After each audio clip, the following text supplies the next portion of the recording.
gentlemen, welcome to the most scrumptious, positively delicious, absolutely delectable, and infinitely scrumptious podcast there is on YouTube. The Sports Pod. Guess what, ladies and gentlemen? We're here. We're ready. Max and I are on the scene here with our first special guest that we are so excited to welcome on to the podcast. The one, the only, the legend himself. I cannot believe we have been graced by his presence. The man, Tommy.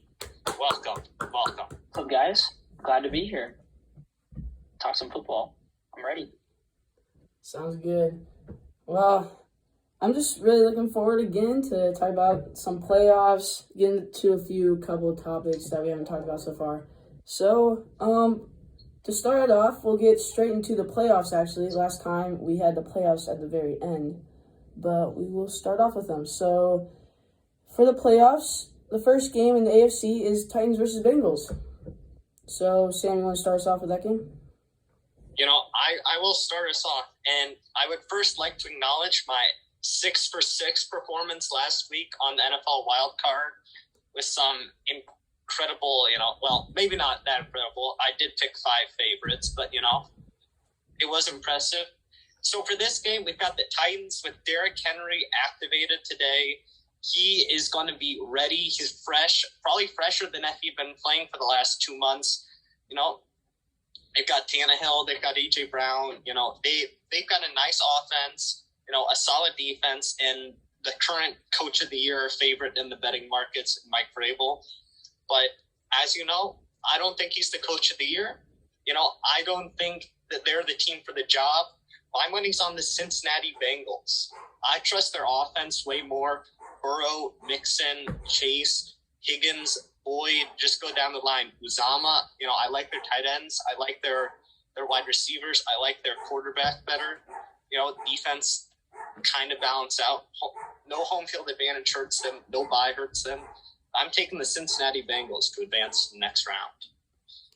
I like that pick. I certainly agree with a couple things you said there. But personally, I think Derrick Henry is not going to be as much of a threat as some people might think he's going to be. Coming back off of an injury can have some very different looks. But, we know him as a beast. He might be the one that overcomes it better than anyone else has, but I don't think he's going to be much of a factor. So I agree with you. I have the Bengals on this one. This is the only matchup so far left in the playoffs that has not been played in the regular season yet. So it could go either way. The Bengals have been hot late. Titans have not. So that's why I've chosen the Bengals as well. I also like the pick. I think the Bengals I feel like they have a good chance at winning this game. I mean, everyone talks about the offenses. I mean, Julio Jones, A.J. Brown, Tannehill, Henry, great offense. And then got Burrow, Higgins, Chase. But I personally also think the Bengals defense is quite underrated.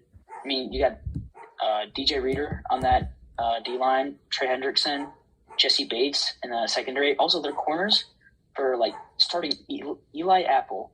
They played surprisingly well. So I think that the Bengals have not only a good chance of winning this game, I would consider them a lock over the Titans. All right. That's going to be very interesting, especially boosting Zach Taylor's stock in the decision for head coach. Absolutely shocking here. 3 straight, picks for the 3.5-point underdog Bengals. Quite surprising, but I mean, their Derrick Henry threat has just come back, but I think we can all agree that he's most likely to not be the same. So, well, next game, I will let Tommy start off again. You got the Chiefs versus the Bills.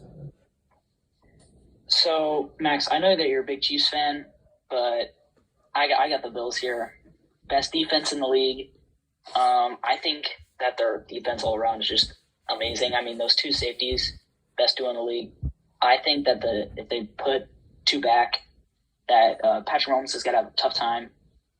But I think it's going to be a good game, and it's going to be a shootout. But I still got the Bills. And, I heard last podcast, Sam had quite the amount of points. He projected 14 plus. What do you think the Bills will win by? Listen, like I said, I think it's a pretty close game. Probably I think they're going to win by over a field goal, so maybe 4 or more. Okay. All right, Sam, you talk about your 14 points. Max, Bills by 14 plus, I said last week. Should have said Bills by 24 plus. They were absolutely dominant. Their offense just looked incredible. And you know what? They were my pre-playoff pick to win the Super Bowl. I'm sticking with that. There is nothing from last game that gave me any discouragement at all, except maybe for the fact that they won't be home for this next game versus the Chiefs. But I don't think that matters. You know what? It's about motivation here. I knew the Bills would be motivated against the Patriots so much, get their monkey off their back there. But guess what? They're even more motivated here. You saw Stephon Diggs on the field last year, right after that game versus the Chiefs. The Bills are motivated. I guarantee you. Bills Mafia, everyone's behind them. They have the sense of urgency, the big sense of everyone rallying behind them. The Chiefs, they've been here 3 years in a row. They're already going through the motions, going to be lackadaisical out here. Bills by double digits in this game. Calling it right now. All right, since this is obviously my team, I'm going to go into a great amount of depth in this game because I agree with Tommy. It's going to be a very close game. So, as I said earlier, only the Titans and the Bengals are the only teams that have not matched up so far. So the Bills and the Chiefs have. So like you said, it was the Bills away game at the Chiefs, and they won 38-20 to put them at 4-1, and the Chiefs at 2-3. Rough start. An interesting stat in this game is that Mahomes threw 54 passes, which is the same amount of offensive plays the Bills had all game. Josh Allen threw 26 passes, completed 15 for 315 yards and 3 touchdowns. Dawson Knox, 3 receptions, 117 yards and 1 touchdown. And Stephon Diggs with 2 for 69. Personally, I think that his passing game with limited throws was actually excellent in this game. I don't know with the Chiefs' improvement how they're going to respond to this because the Chiefs have been hot lately. Rushing-wise, they had 28 carries for a total of 121 yards, mainly carried by Josh Allen with 59 yards and a touchdown. And then on the Chiefs side, as I said, 54 passes from Mahomes, which is pretty high for a normal quarterback, but for Mahomes, that's about average. 272 yards, 2 touchdowns, 2 interceptions. I will not expect 2 interceptions in this game. And then Cole Hardman was the yards leader.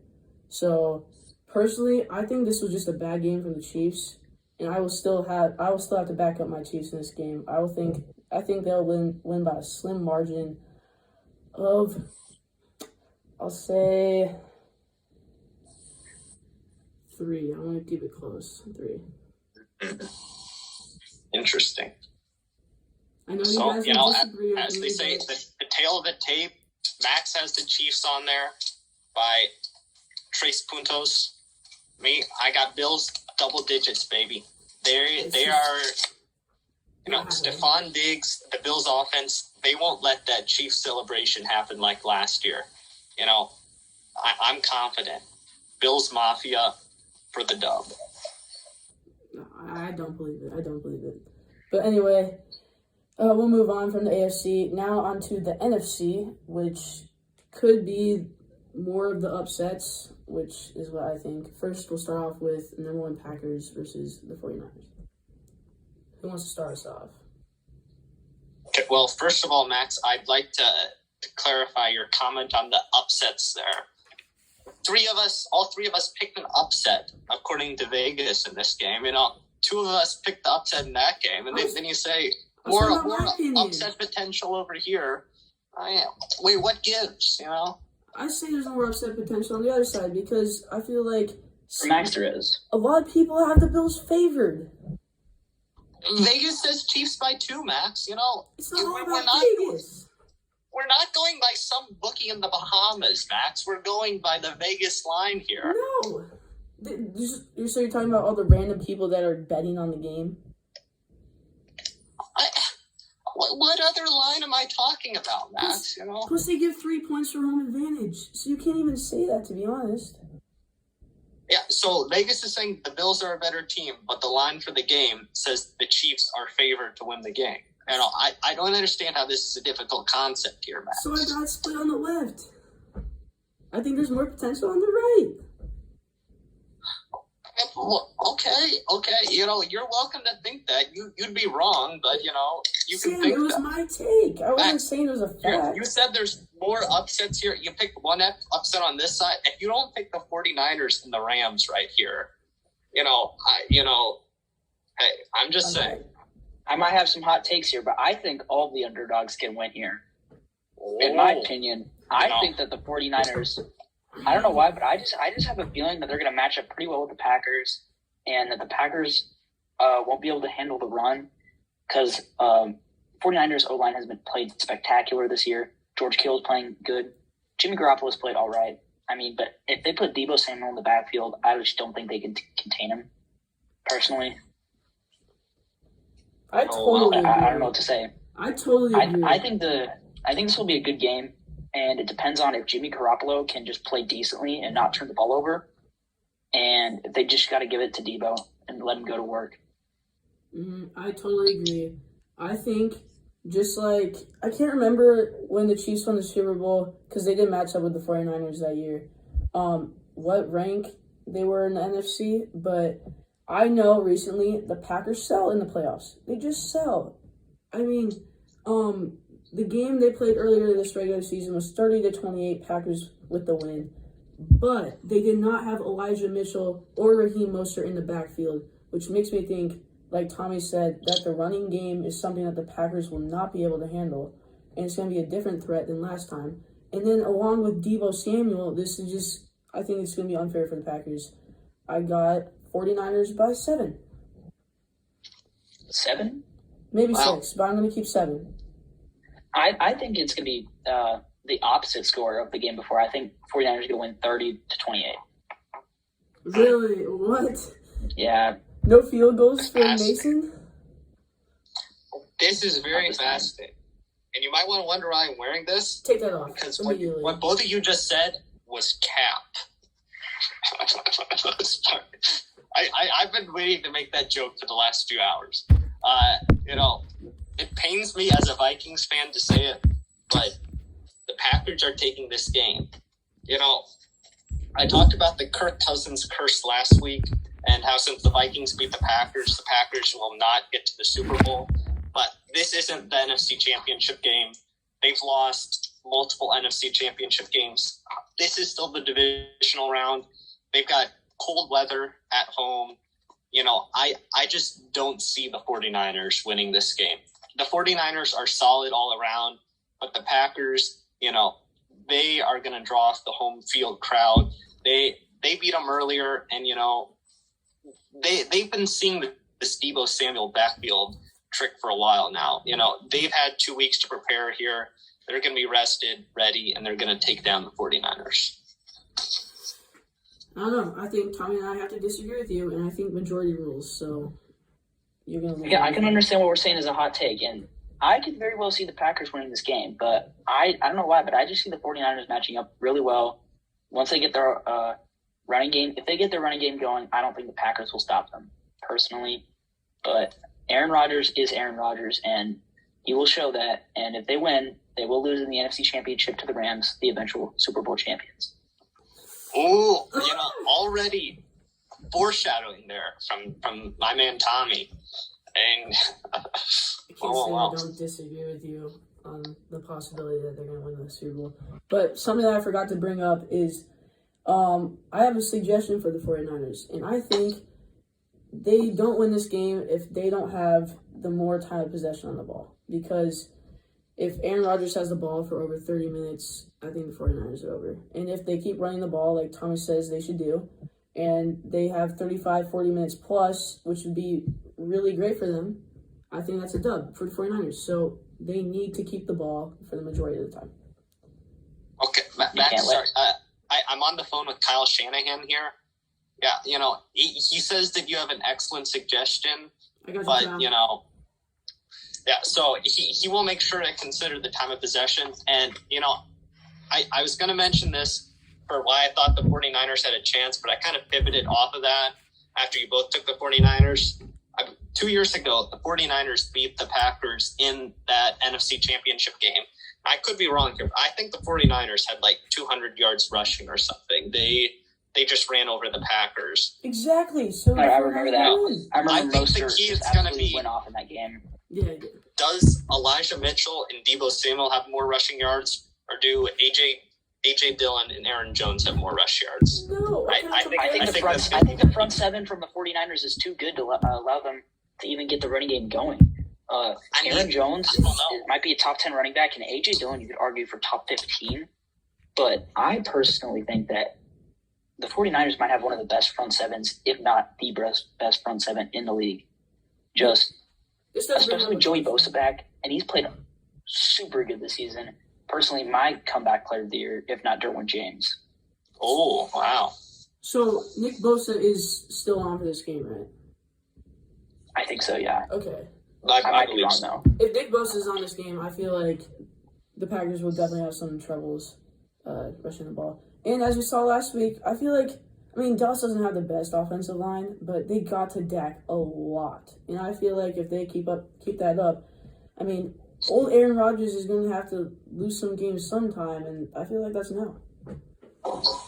I actually looked this up, and PFF graded the Cowboys' offensive line as the best in the league. See, yeah, here. I don't want to root for the 49ers, but I feel like they have a good chance of winning.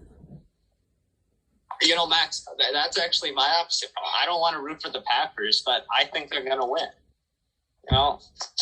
That's, we have the same predicament here. All right, and now I feel like what's the most or second most competitive game, the Bucs versus the Rams. I guess I'll start off with this one because, I did make that bold take. The Rams are going to win the Super Bowl, which they are. I think that the Rams have been playing well this week. Odell's finally found a stride in Los Angeles. They have Von Miller, Aaron Donald, Jalen Ramsey, Leonard Floyd's, I think, underrated pass rusher and just linebacker in general. Their cornerback group has played really well. Their secondary is super good. I just don't see a way Tampa wins. The Rams already beat them. I don't know by how much, but I think they won by maybe a touchdown or two. So I think that with the injuries to Tampa, Chris Godwin's not playing, I don't think. Their secondary group has always been banged up throughout the season. I just see no way the Rams lose this game. Okay. Well, call Tommy a desperate bachelor because he's ready to give the ring to, just the first team that pays a lot of money for guys.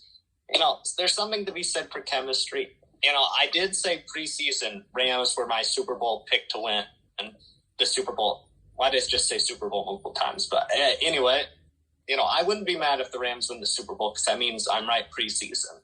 I also said before this game, Bills over Rams in the Super Bowl. So I'm keeping with the Rams here. I think they match up pretty well against the Buccaneers. Week 4, they did beat them pretty handily. That was in LA, but I don't think much is going to be different in Tampa.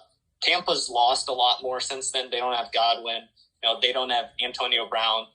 Meanwhile, the Rams have gained players since then. They've got Odell. They've got Von Miller. I think Rams take the dub. Max? All right, and I also have the Rams, obviously.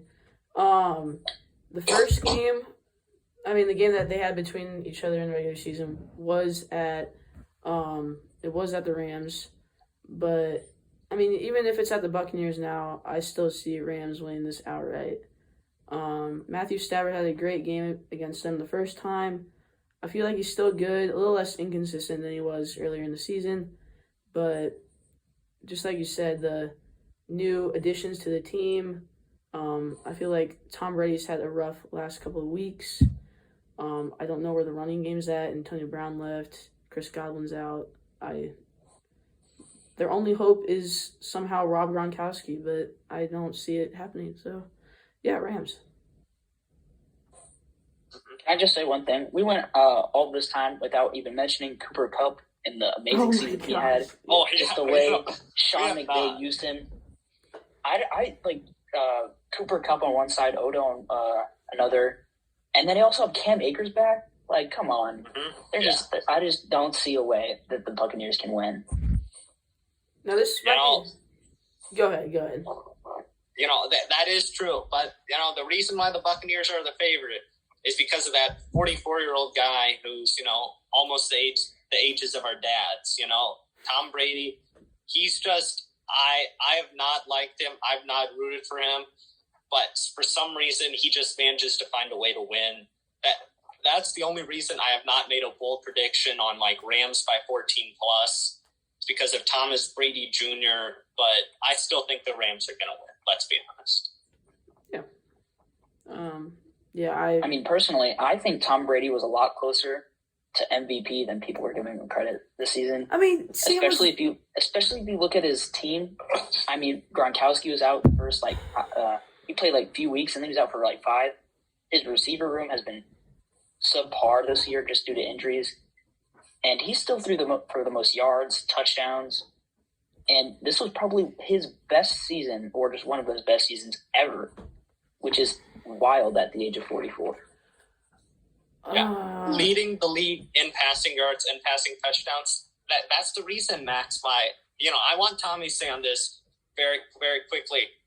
I said last week that I'd give both Tom Brady and Jonathan Taylor the MVP over Aaron Rodgers. Would you still give it to Rodgers? Would you give it to one of those two guys?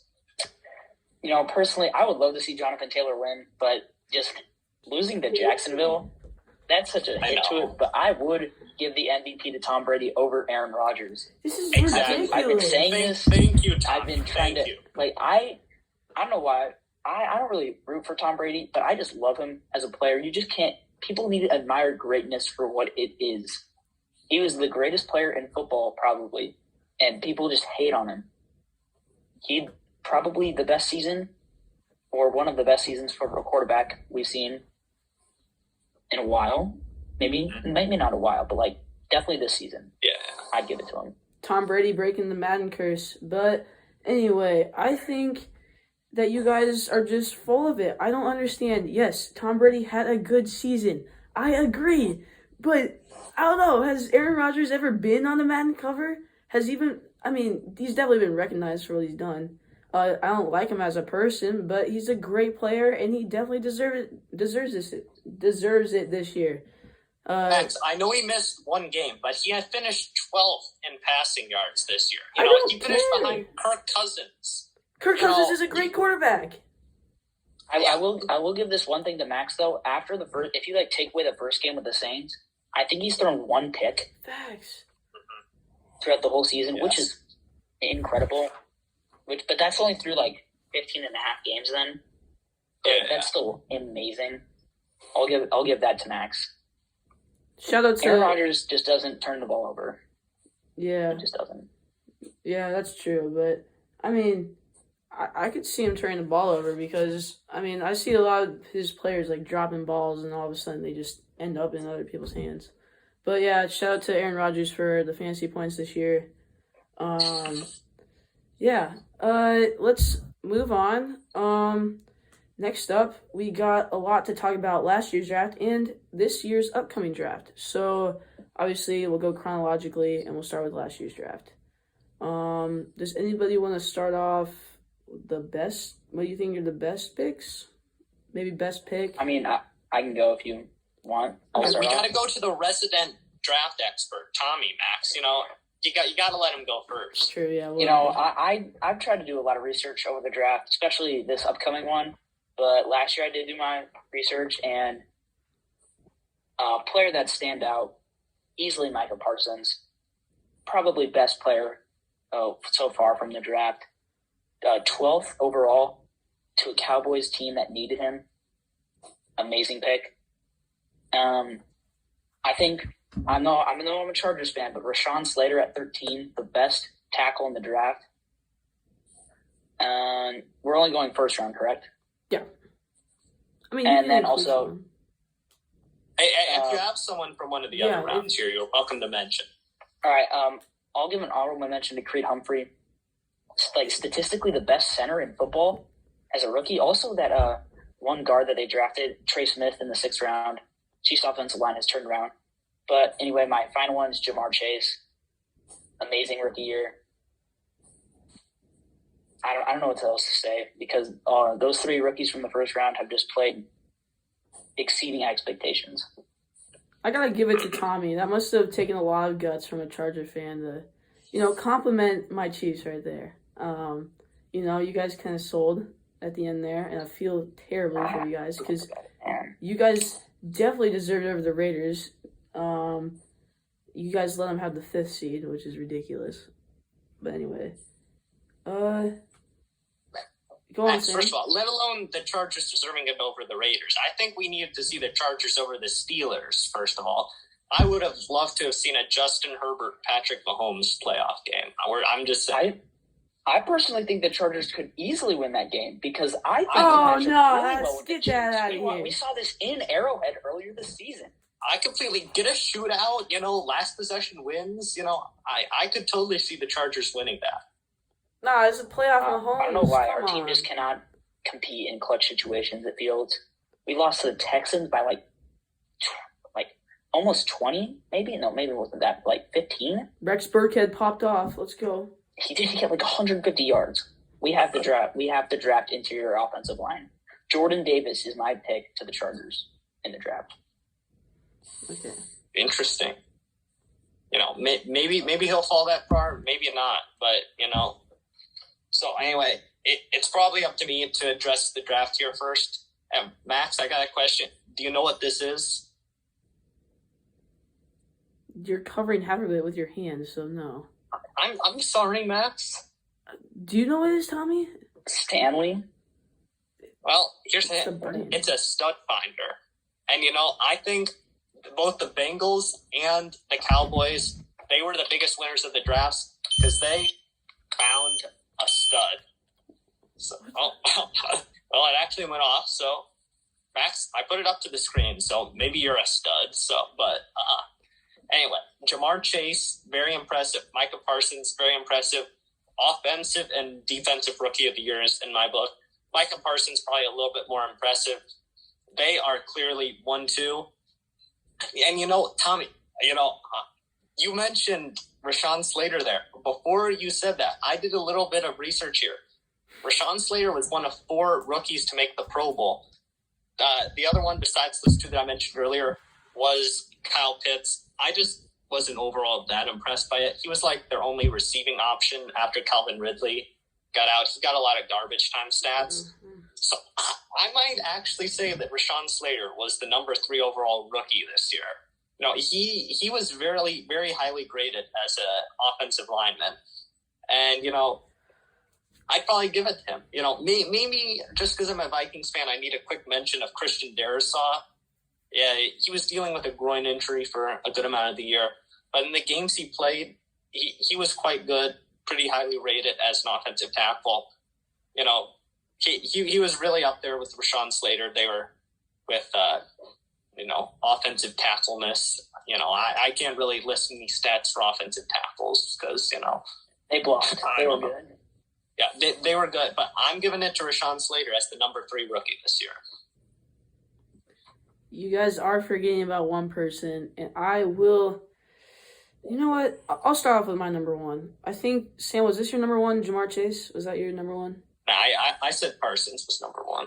Okay. I also had Parsons number 1.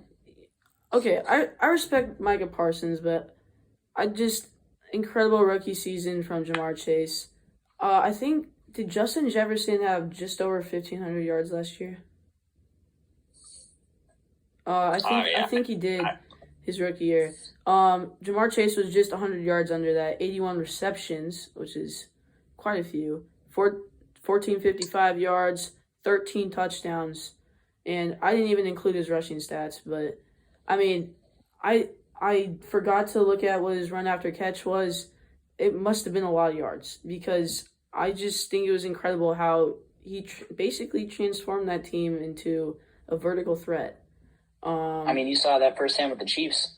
Yeah, I knew he was good. I knew he was tall, but I didn't realize how fast he was, and that was, as I hate to say it, but it was pretty incredible to watch. And then second overall, I got Micah Parsons, 84 tackles, 13 sacks. That's pretty good. That's how many did TJ Watt have? 21? 22 and a half. 22 and a half. So that's not that far off. And, both linebackers, he's not as much of an edge rush as TJ Watt is. But I think pretty impressive.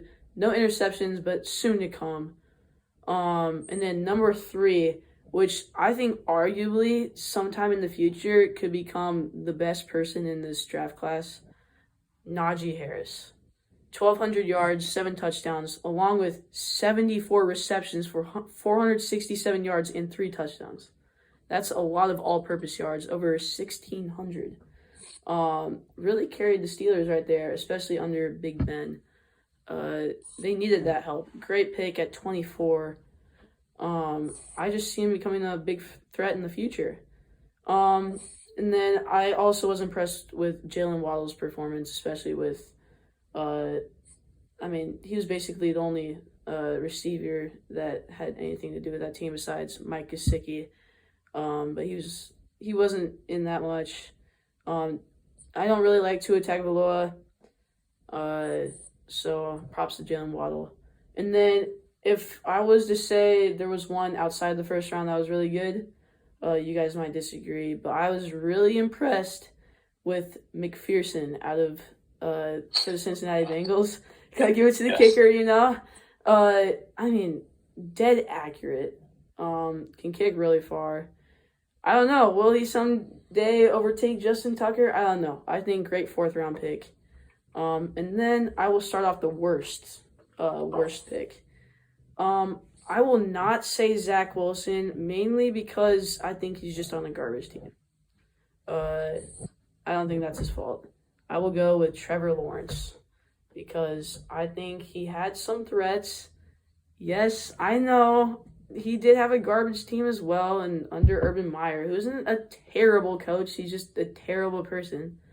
3,641 yards, 12 touchdowns, and 17 interceptions. That's a terrible touchdowns-interception ratio for a first overall pick. Honestly, arguably worse than Alex Smith his first year. So, yeah. I just want to say Peyton Manning threw 30 picks. His rookie year could have been worse. Also, some threats, Max. Mm-hmm. Laquan Treadwell is your number 1 receiver. That's all I'm going to say. Anyway, I'll move on to my pick then. I just can't. I don't care. So Trevor Lawrence sold. My worst pick, it's got to be Alex Leatherwood. What are the Raiders doing? He played terribly at offensive tackle. He moved to the guard and played better, but still not great. I don't know. That pick was a huge reach. And they could have taken a better tackle, like Christian Darrisaw. I think he was available. Where were they? He was. What pick were they? 17. Yeah, and Darrisaw was 23. Yeah, Darrisaw was 23. They needed O-line help, but it was just not a good pick.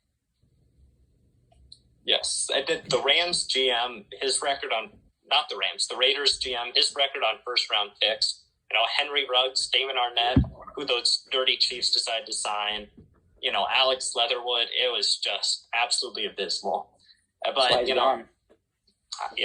that is why he's gone right now. So. Henry. Yes. Anyway, so for my worst player, I was going to come in with a hot take, just like Max, of Trevor Lawrence. And, I thought about panic switching it. But, I decided I'm going with Trevor Lawrence still. Not because he was that bad, but because of just how much he was hyped up preseason, Big facts. He was hyped up as the best quarterback prospect ever by some places. I think Mel Kiper said the best quarterback prospect since Andrew Luck. he was just quite poor. His ratings were pretty similar to Zach Wilson. And, people have criticized Zach Wilson a lot. They've just kind of dismissed Trevor Lawrence. So, he's Trevor Lawrence. Oh, he's in the subway ads. Oh, he's Trevor Lawrence. Oh, he never lost a game in the regular season in high school and college. Guess what? His touchdown to interception ratio is something like 12-17. His receivers, he didn't have a very good number one receiver, but he had a lot of guys who were solid, 2 or 3s, Marvin Jones, Laviska Shenault, Laquan Treadwell. None of them are number one guys, but they'd all be fine 2 or 3s. Laquan Treadwell was a solid Vikings third receiver for a couple of years, It's not the worst thing. Oh, and don't forget, he probably had maybe a top 10 running back in James Robinson. His defense wasn't terrible. They weren't the worst in the league, but they were probably bottom 15.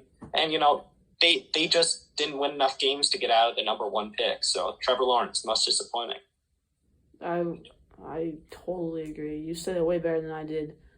I think I watched 12 minutes of a game once, and that's when I realized, yeah, Trevor Lawrence is literally a bust. He's not good. He's okay. I can't say he's not good, but here's the thing. I would argue that Mike White is better than him. Mike White put up a great performance. I need to see more Mike White. I would love to see more Mike White, too. I'm not going to lie.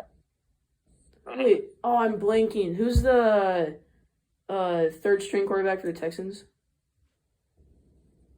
Are you talking about Mills? Taylor? Mills. Or is he the backup? He played. They named him the starter later in the year. He played for the last 7 weeks. I'm counting Deshaun Watson in there. Okay, I don't know why. So it would go Deshaun, Tyrod, Davis. I guess. Yeah, that's what I was. Except Tyrod's now third string. Every single young QB get Tyrod would play. Tyrod gets exactly. Tyrod was good for you guys. He was a great backup. But to become a beast, let's just talk about that. Wait, was he a starter for a year, or am I crazy? No, he got replaced by Baker, Josh Allen, Justin Herbert, Davis Mills. Davis Mills arguably the best one. See, yeah, I argued. I said Mike White, but now I thought about it, Davis Mills is just better than him, to be honest. And of course, Chad Henne. What am I talking about? Okay. Chad Henne is better than Trevor Lawrence. Okay. Max, I accused Tommy of giving a ring to the Rams earlier. You are in love there with Chad Henne.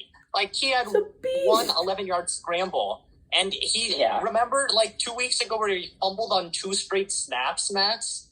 I don't get how you can. That was Creed Humphrey. That wasn't his fault. Give him this. That was definitely Creed Humphrey's fault. All right, I'm gonna take it back to the draft. I can agree with Trevor Lawrence maybe being a bit disappointing. He was hyped up a lot, but he was definitely the right pick there, and I think he's gonna be the best QB in the draft. He's still amazing. It's just obviously he just needs to come into his own a little bit more. I could be very much wrong here, but I just think I would be a stretch to say I'm wrong, that he's not going to be a good player in the NFL. I think he's going to be great, but I don't know. I've got another idea. So, Gardner Minshew. I'd quickly like to say here, Max, Tommy has proclaimed that Trevor Lawrence will be the best quarterback out of that draft class. I'm saying Trey Lance. We'll come back here in 10 years. No, I never said he'd be the best. I said he might be the best. I think Trey Lance has the potential to be the best, definitely. Trey Lance definitely has the most potential. I'm just 100%. 100%. I've played enough Madden to know that for some reason Madden cover is definitely cursed, but when you're in game and you're playing franchise, it always comes true. And I watched my good friend play with Trey Lance, and he played amazing with him, and I guarantee you that that's going to relate to IRL NFL. And watch him develop. He's young. He played in, not very competitive leagues, but you saw his talent, his athleticism. Mm-hmm. I think he's a fit. The only thing he's missing is he's literally just a not smaller, but just less heavy Josh Allen, in my opinion. Can be. Not right now, but can be. Max, you could have worded that a little better than less heavy, but I was trying to think of the word. It's okay. I was struggling. I said smaller, but I was like, I don't know how tall. I feel like Trey Lance is kind of tall.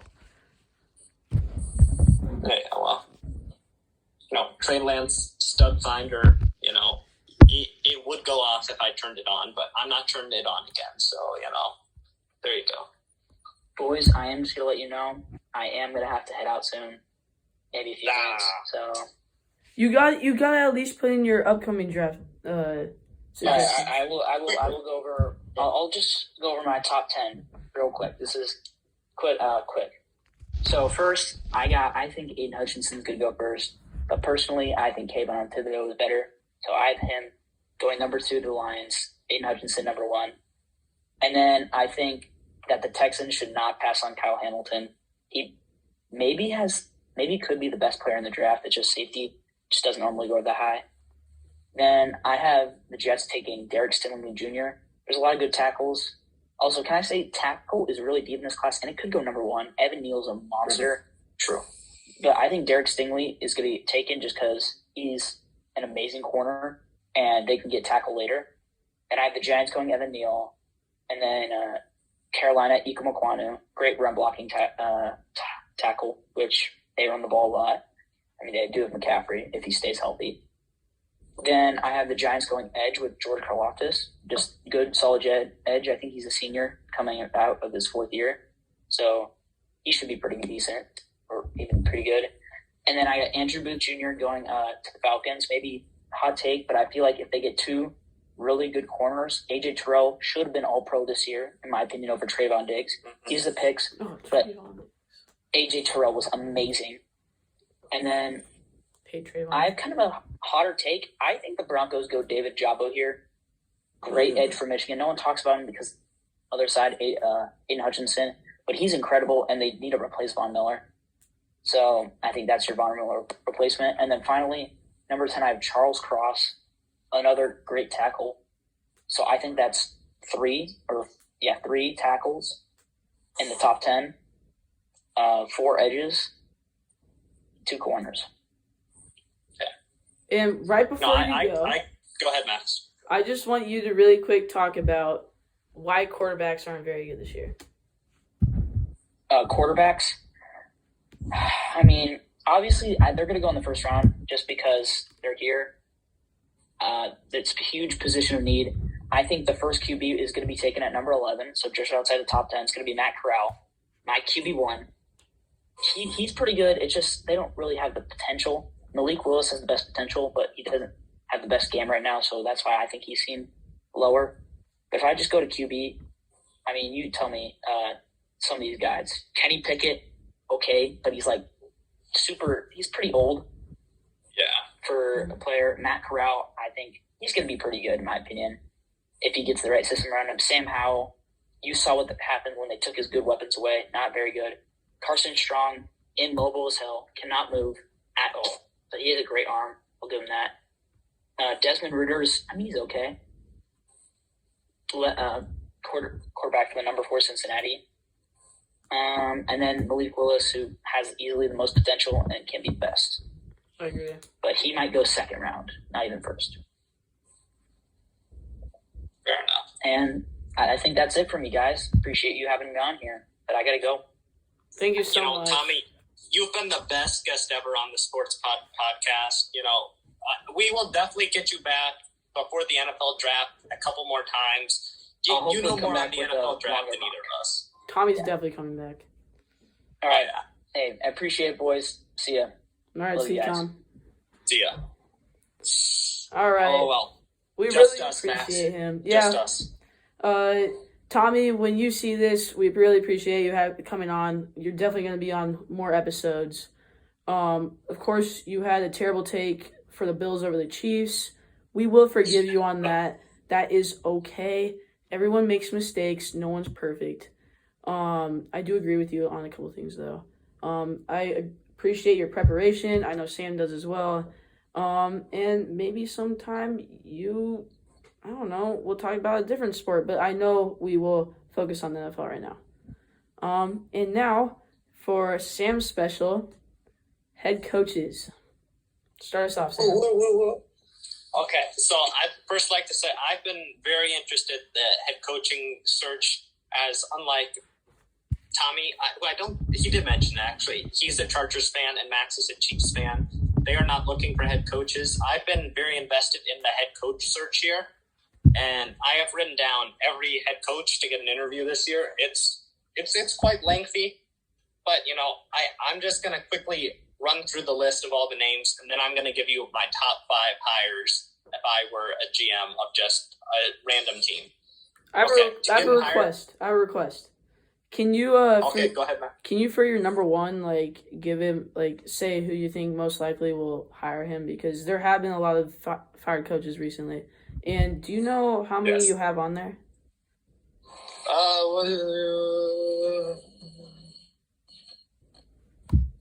Because I'm actually 19, interested. 19 I've gotten an interview. That's a lot of coaches.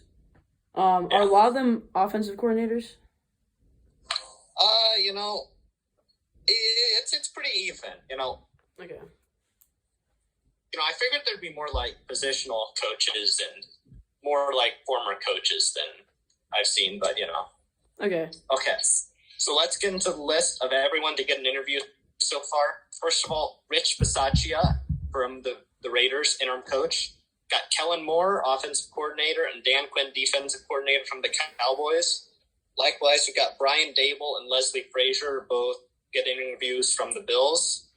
We've got Eric Bieniemy. We've got 3 former coaches to get interviews: Brian Flores, Jim Caldwell, and Doug Peterson. The Vikings better not hire him. I've seen a lot of predictions that Doug Peterson. I know he got to a Super Bowl, but literally he got 3 wins last year, and the year after he leaves, they get 9 wins. And there have been a lot of predictions that the Vikings are going to hire him, so they better not. Saying. I told you that Super Bowl run was purely because of Nick Foles. I completely agree. And they had Frank Reich back then guiding the offense. What was Doug Peterson doing? So just my 2 cents there on some pressing issues. Okay, so other interviews: Nathaniel Hackett. You don't know his name very well, I don't think, but he's the offensive coordinator of the Packers. He's gotten a couple interviews. Got Todd Bowles and Byron Leftwich, the 2 coordinators from the Buccaneers, spoke with interviews. Got Raheem Morris from the Rams, defensive coordinator, with an interview. To be honest, I can't remember him being a head coach, but apparently he was a head coach until 2009 for the Buccaneers. So, fair enough. He's worked his way up in the coordinators. We got Vance Joseph, former Broncos coach and current Cardinals coordinator.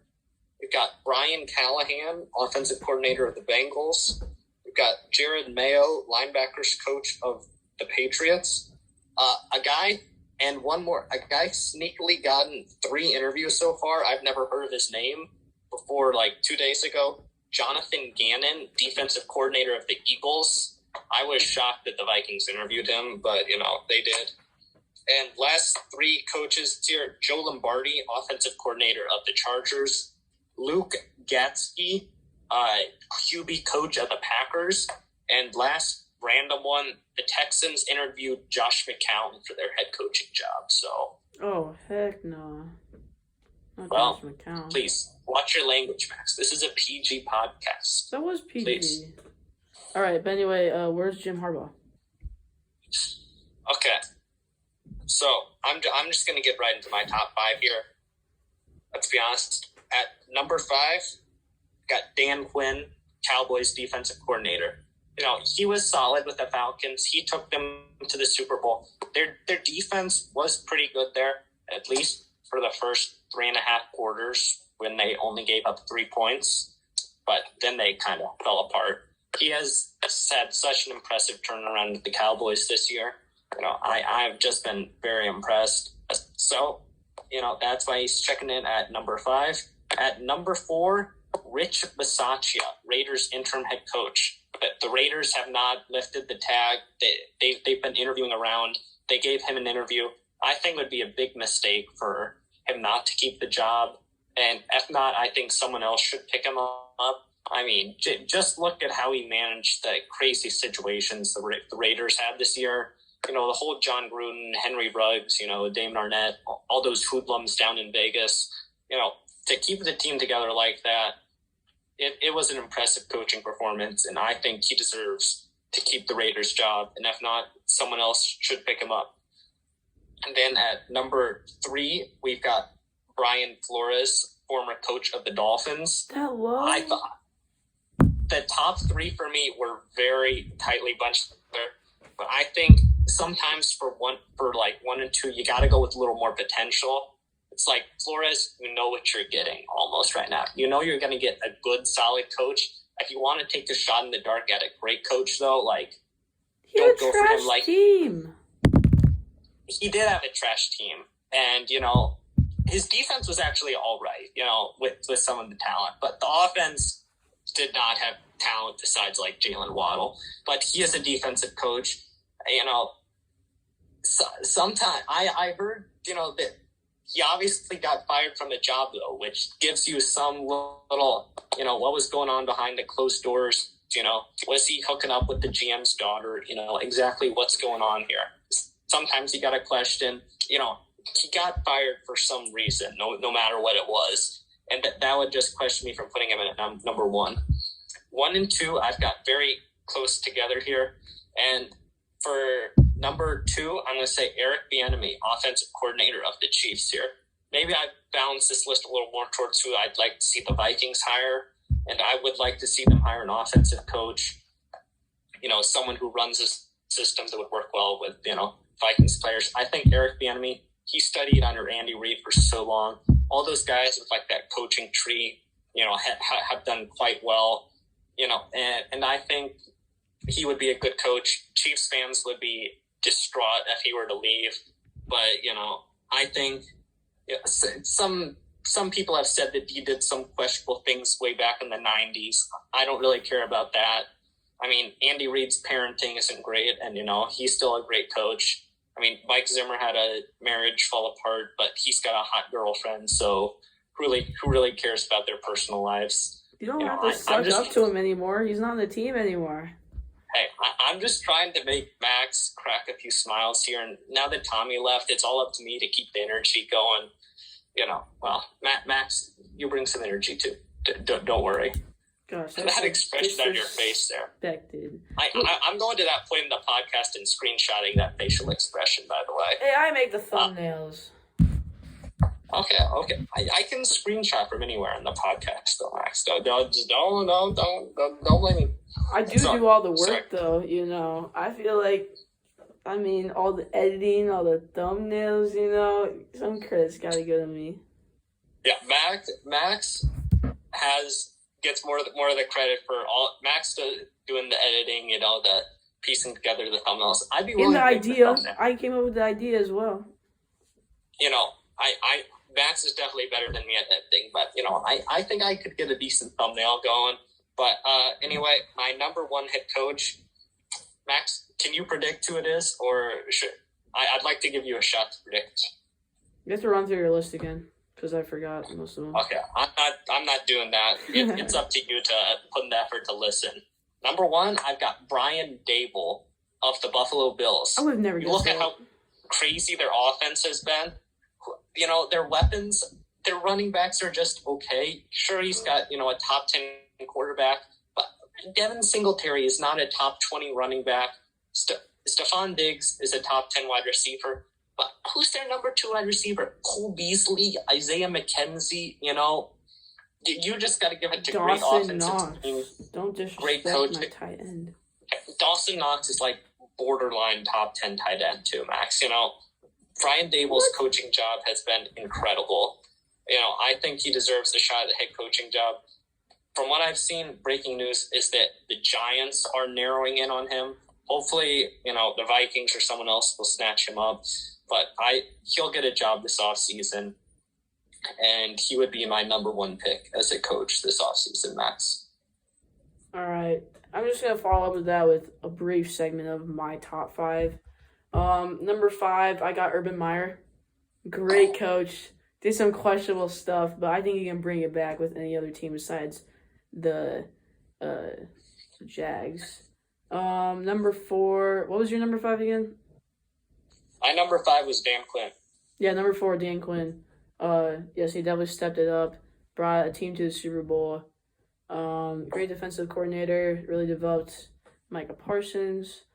Number 3, I got Eric Bieniemy for 2 reasons. 1, I don't want him to leave. And 2, I can't remember New England's defensive coach, but when he ended up on the Lions, I feel like it's going to be the same situation because Eric Bieniemy knows his players on the Chiefs, and they fit his system better than any other team would in the league.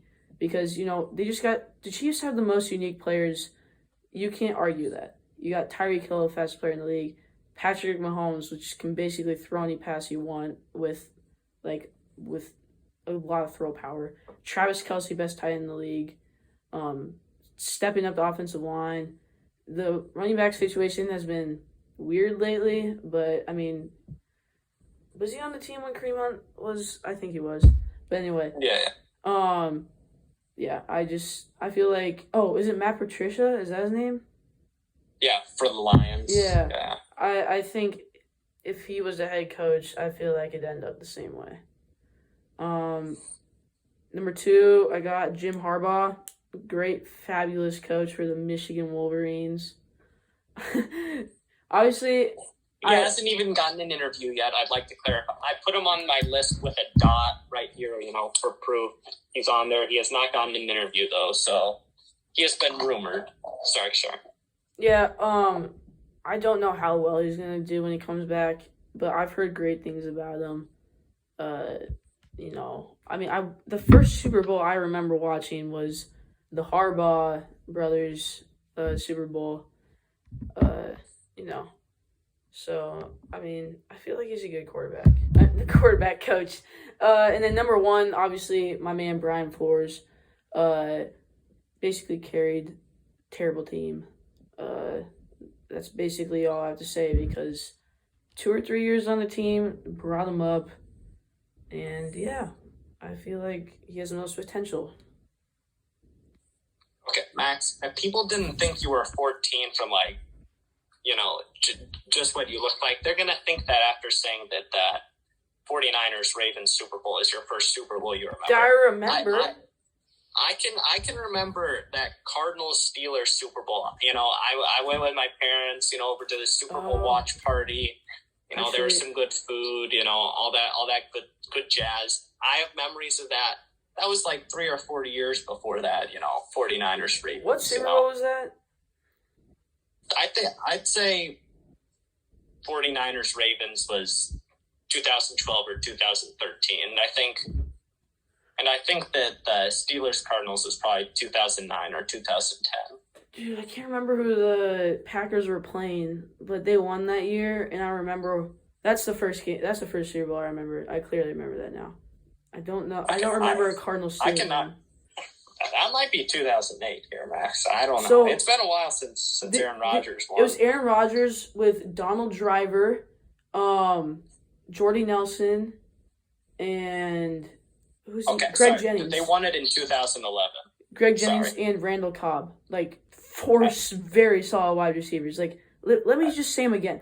Donald Driver, Greg Jennings, Jordy Nelson, and Randall Cobb with Aaron Rodgers on the same team.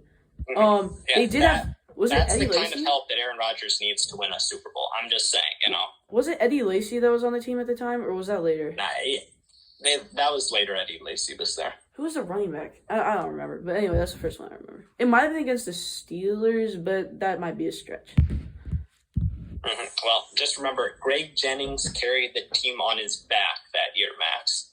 Just remember that. Anyway. All right, and I want to end off with one 5-minute segment that we did not plan.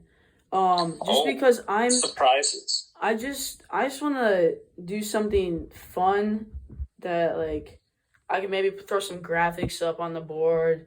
Okay, so this is what we're gonna do.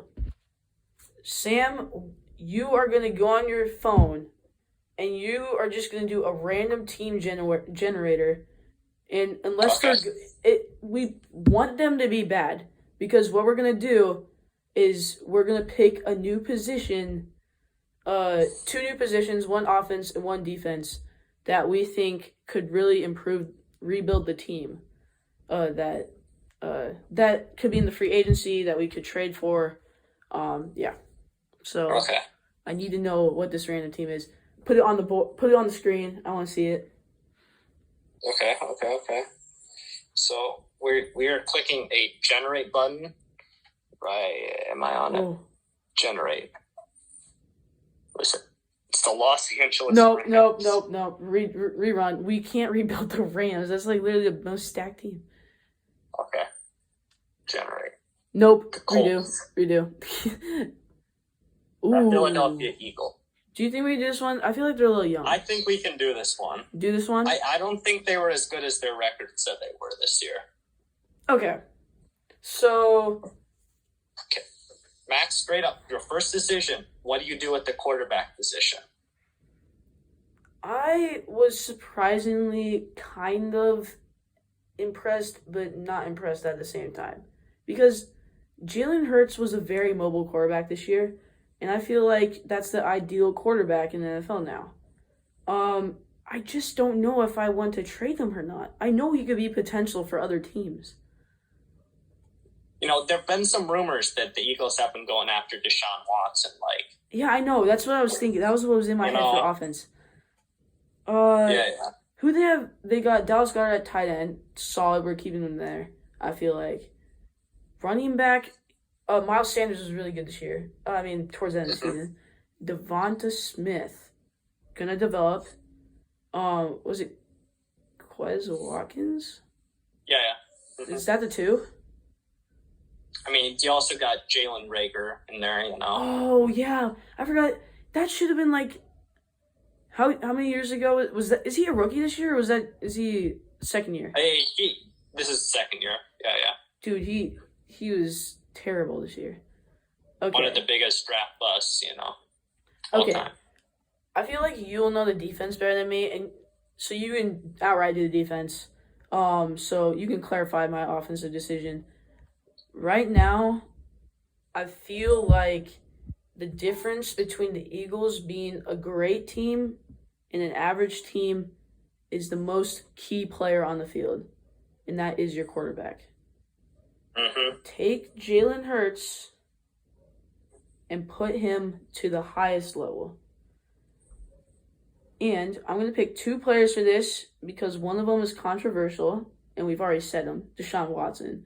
We don't know if he's going to come back, right? Yes, we do not.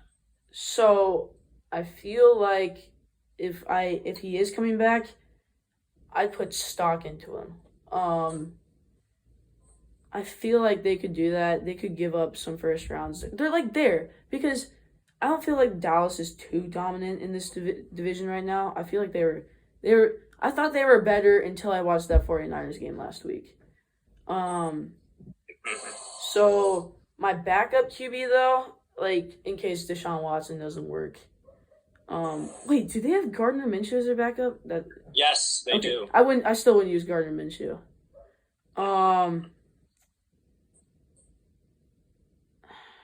This is a hard decision. I'm trying to think of some mobile quarterbacks that you can pick up. How long do you think Aaron Rodgers is staying in the league? 3 or 4 more years, I'd say. So do you think that Jordan Love is worth a trade? I would not touch Jordan Love with a 39.5-foot pole. Oh, I got a great decision. Russell Wilson. Hey, actually, I'm just saying, Max, the Eagles have 3 first-round picks this year.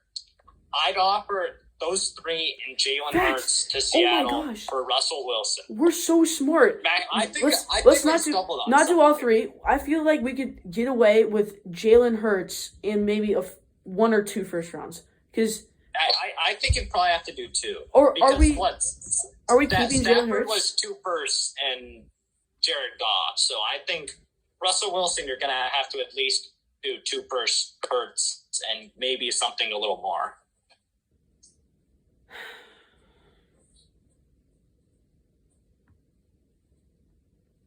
How old is Jason Kelce?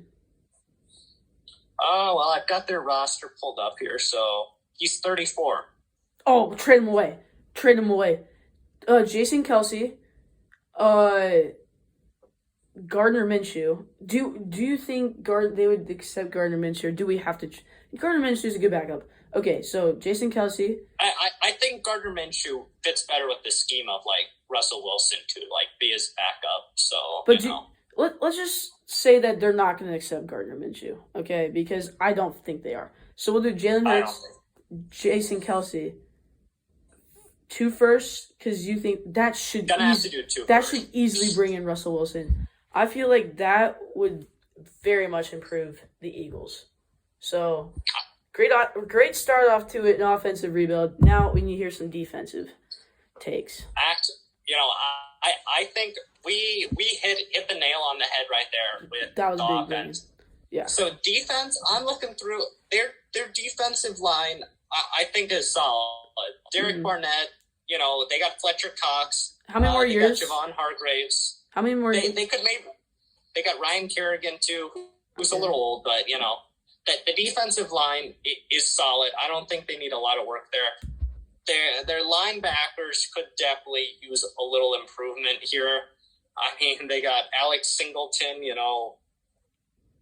Patrick Johnson. They've got some guys I have not heard of at the linebacker core, I'll be honest with you. Where's the Eagles on the draft list? They have I don't know. They have 3 in the middle ones. They have 15, 18. I think they have. They also have the 49ers pick, which would be left, they don't know what position that is right yet. Do you think we could trade the highest one so far, or maybe the second highest, trade up to what Tommy thought was a controversial pick at that other edge rusher from Michigan? I like David Njoku too. They could definitely trade up there. Get one of their firsts and a third to trade up there. So I think their pressing needs are D end and linebacker here. Their corners are all right. Their safeties are definitely good. I think to rebuild, you gotta work on the linebacking core and outside rushers on the defense. So okay, so are we doing this with draft picks, or are we doing this free agency / trade?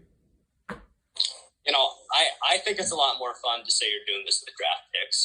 Okay, it's a pure rebuild. Okay, so it's not Madden where you just automatically sign Gronk, Aaron Rodgers this offseason.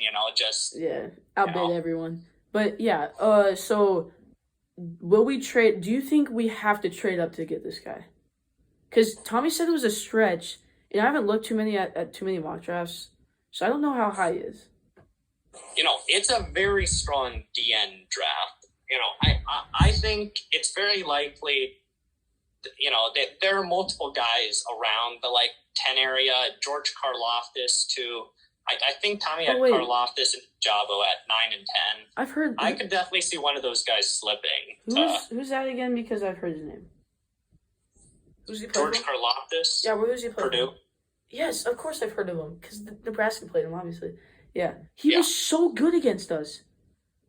Well, a lot of players are quite good against Nebraska, but it happens. Okay, but so Karoflis, I'm sorry, I'm butchering names. I don't care. I don't know him very well. Max, respect the Greek last names, Max. I've talked to you about my 1/4 Greek ancestry. It's Karoflis. You gotta respect George Karlaftis. Karlaftis. Karlaftis? Yes. Okay, Karlaftis. Yes. Are we saying Karlaftis? I think that he'd probably be the more likely guy to fall down to there. Dude, I feel like this is superstar Madden. I feel like that's potential. I completely agree. Let's just pull up a quick mock draft here on George Karlaftis mock draft. See exactly where he's going, and Okay, so this one has the air. So I just pulled up two here, and both of them have the Cardinals grabbing him at like 20 or wherever they are. Oh, please. Oh, the Eagles at 15. If they want him, they we can could get take him. him. We could take him. I completely agree. Great pick. 100%. Trade the other two away to, with Russell Wilson, and absolutely. So I think we basically just rebuild the Eagles. We should be paid $1 million. I completely agree. Who's the Eagles GM? Howie Roseman, right? Yeah, I'm pretty sure. Howie Roseman. Do you want to be co-GM, Sam? Let's talk. Yeah. Let's talk to Howie Roseman. He looks kind of young. This might be a little hard to overcome. But we're younger. We have more potential. We have more potential. We've got 5-star potential. Let's be honest here, Max. Fact. We're not starting out with the highest overalls, but we've got serious potential. I bet this guy didn't start a sports podcast when he was 16. I completely agree. I'm just saying, potential. Make us dual GMs of a franchise. GM would be like the funnest job ever, especially if you had like the job security where you couldn't get fired. The games where you can't get fired as GM. I'd be so worried if you could get like fired after a bad year. Dude, but being a GM would just be the funnest job ever. Eagles. No one in Philadelphia could get mad at us for not bringing change. Like, come on. I completely agree. We literally Eagles fans, massive. That was massive brain moves. Like, come on. I completely agree. Hire us. Let's go. Tommy's going to be watching this podcast back later. He's going to be like, man, these guys are so smart. Incredible. They're just... I might tweet out this podcast at Howie Roseman, just, At Howie Roseman. At Howie Roseman. We're gunning for you. Absolutely. We're gunning for his job right now. We're coming for you. Great atmosphere in Philadelphia. I can't remember their chant after their touchdowns, but it's fire. Fly, Eagles, fly. Fly, Eagles, fly. Eagles fly on the road to victory. Then something like score a touchdown, 1, 2, 3.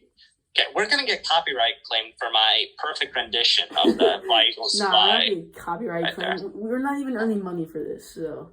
Honestly, yeah. Honestly, great second episode. Great second episode. We're getting momentum. You can see why we're 5 stars. First episode was pretty good. We've got momentum. Keep it rolling. Can't wait to see the future. I say, everybody, every single viewer we have, retweet this to, the G. I already forgot his name. He's a nobody. We could easily overtake him. If you just tweet this at the Eagles or the GM himself, we would greatly appreciate it. Just kidding, don't do that, please. But anyway, great second episode. I can't wait for the Chiefs to be in the AFC Championship for next week's podcast. So yeah. We shall see how our predictions go, Max. But I cannot wait. All right. Well, 1 second. Oh, it does not look like Howie. There's no verified Twitter account with Howie Roseman. See, he's scared of us. This is the problem. He's scared of us. Yeah. The first account that shows up says parody account not affiliated with Howie or the Eagles. So, let's just see if they got anything funny here. Yeah, look, Howie Roseman's decisions right here. See, we could. Okay. Howie Roseman. Wait, do you hear something? Oh, I think that's the outro music. Well, great second episode. That was incredible. I'm Max. That's my co-host Sam, and see you later.